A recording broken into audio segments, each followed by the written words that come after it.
जीजा जी चरण स्पर्श। आपको अम्मा बड़ा लड़का मानती थी, बहुत खुश रहती थी। अभी कल आके आप अम्मा से क्या कह गए हो कि चुनाव एक पिकनिक मनाने का दिन है।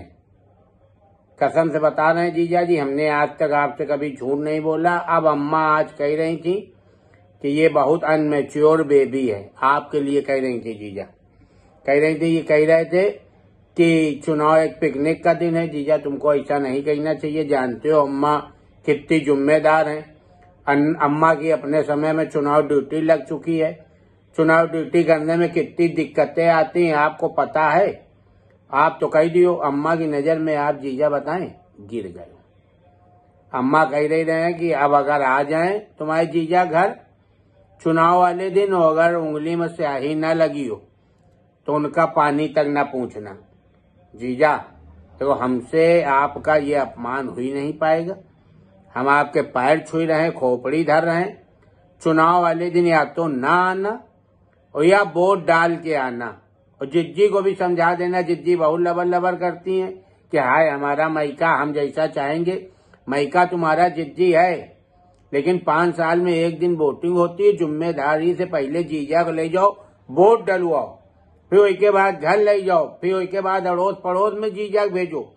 देखो जो वोट न डाली सो जीजा उससे कहे जाके कि जाओ वोट डालो जाके। राजदूत मोटरसाइकिल रखे, 2 सवारी बैठाल के पहुंचा सकते हैं।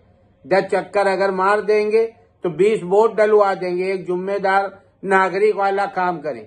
और जीजा बताओ, अम्मा कही थी ने कि चुनाव पिकनिक का डे। जीजा हमसे आपका अपमान हो ही नहीं पाएगा। हम बिना चाय नाश्ता के बैठाल नहीं पाएंगे और अम्मा का भी अपमान नहीं हो पाएगा। हम तो बड़ी दुविधा में फंस गए। इसलिए जीजा बिना वोट डाले भाई चुनाव वाले दिन घर ना आना। तो उत्तर प्रदेश के सभी जीजाओं से हम पैर छुई के निवेदन कर रहे हैं कि पहले मतदान, उसके बाद ससुराल का जलपान। ससुराल कहाँ भागी जा रही जीजा, ससुराल वहीं रहेगी, बस समय से वोट डालो। तो ये एक निवेदन है कि सभी जीजाओं से कि बिना वोट डाले ससुराल ना आए। और सभी सासों की तरफ से हम कह रहे हैं जीजाओं से, अगर बिना उंगली में स्याही लगाए जीजा पहुंच जाओगे तो ससुराल में पानी तक नहीं पूछा जाएगा, फिर बुरा न मानना। इसलिए पहले मतदान, फिर ससुराल में रहने वाले जीजा। समझ गए ना तुम? तो याद रखना, बिना वोट डाले आना नहीं। पहचान तो गई हो। साले बोल रहे हैं तुम्हारे अन्नू अवस्थी कानपुर से। जय हिंद।